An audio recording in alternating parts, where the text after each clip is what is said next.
क्या दूसरे के मन की बात को जान लेना, कोई इंसान हमारे बारे में क्या सोच रहा है, इन बातों को जान लेना क्या संभव है? तो इसका उत्तर है हाँ। 100% तो नहीं, लेकिन किसी हद तक आप किसी के भी मन की बातों को जान सकते हैं, समझ सकते हैं। लेकिन अगर आप भी इसे सीखना चाहते हो तो आप इस वीडियो को बहुत ध्यान और समझ के साथ देखिए, और इस वीडियो में जो प्रयोग आपको बताए जा रहे हैं उन्हें आप लगातार अभ्यास करने की कोशिश कीजिए। तभी आप किसी के भी मन की बात को समझ पाएंगे, महसूस कर पाएंगे। वैसे ये सब प्रयोग आपको कोई बताएगा नहीं, क्योंकि बहुत सारे एस्ट्रोलॉजर जो ज्योतिषी हैं वो यही सारे प्रयोग करके आपके मनोभावों को जान लेते हैं। आप जैसे ही उनके पास जाते हैं वो पहले ही आपके मनोभावों को पढ़ना शुरू कर देते हैं। आप अपने बारे में उन्हें थोड़ा बताते हैं और वो आपको आपके ही बारे में बहुत कुछ बता देते हैं। तो आपको लगने लगता है कि ये ज्योतिषी तो बहुत चमत्कारी हैं।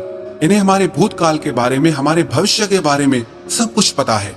पर ये वास्तविकता नहीं है और ये कोई चमत्कार भी नहीं है। ये सिर्फ अभ्यास की बात है जो उन्होंने किया है, और उसी से ही वो आपके मन की बातों को जान लेते हैं। अब वो तो आपको ये सारी बातें नहीं बता सकते, क्योंकि उनका घर और उनका बिजनेस इसी से ही चलता है। तो आइए अब हम शुरू करते हैं कि इसको किया कैसे जाता है। सबसे पहली बात है कि अगर आप किसी के मन की बात को जानना चाहते हैं तो उसके लिए आपके मन का शांत होना बहुत जरूरी है। थोड़ा ध्यान से समझना इस बात को, तभी आप इन प्रयोगों को सक्सेसफुली कर पाएंगे। मैं आपको एक कहानी सुनाता हूँ। एक जैन फकीर हुए जॉर्ज गुरजीएफ, उनके पास जो कोई भी शिक्षा लेने आता था वो उन्हें सिखाते थे कि तुम शब्दों से नहीं, मन के भावों से बातचीत करना सीखो। इसे टेलीपैथी भी कहा जाता है, जो बिना कुछ कहे एक दूसरे के साथ मन ही मन में बात कर लेना। कई बार आप लोगों ने महसूस किया होगा कि आप किसी के बारे में सोचते हैं और वो इंसान आपके सामने आ जाता है या उसका फोन आ जाता है।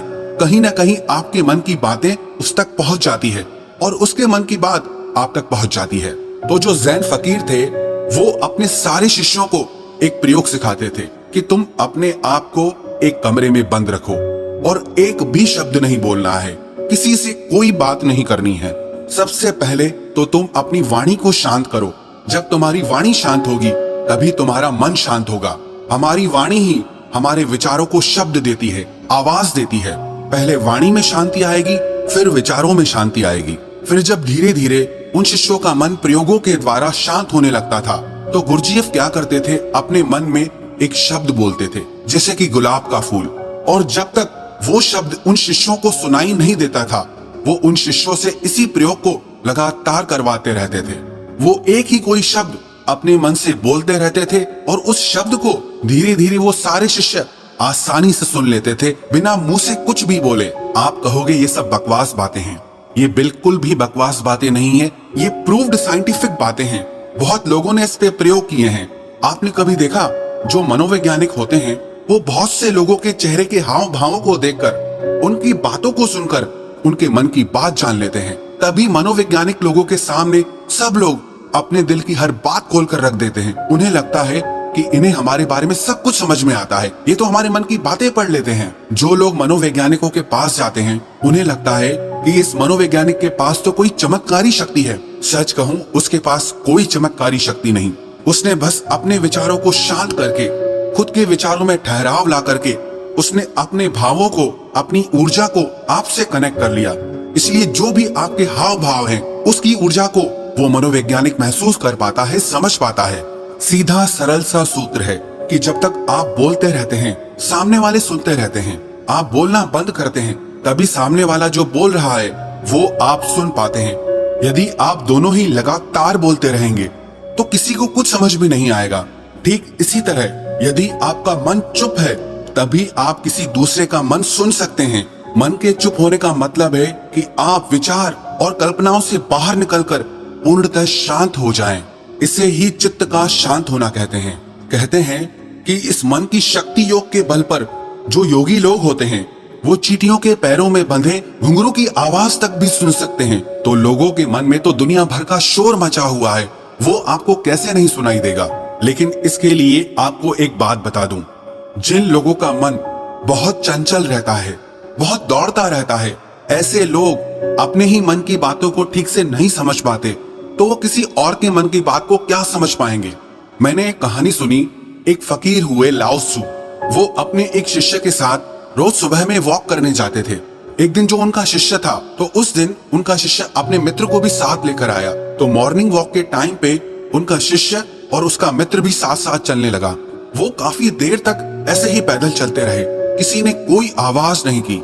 जो उनके शिष्य का मित्र था वो बड़ा हैरान हो रहा था कि ये लोग कुछ बोलते क्यों नहीं, इतनी देर से चुप क्यों हैं ये लोग। तो उसने सोचा मैं ही बात शुरू करता हूँ, और काफी समय गुजरने के बाद उसने सिर्फ इतना कहा कि कितनी अच्छी सुबह है, कितना अच्छा मौसम है। जब उस शिष्य के मित्र ने ये बात कही तो लाओ त्सु ने कहा कि कल से तुम अपने मित्र को मेरे पास बिल्कुल लेकर मत आना, क्योंकि ये बहुत शोर मचाता है।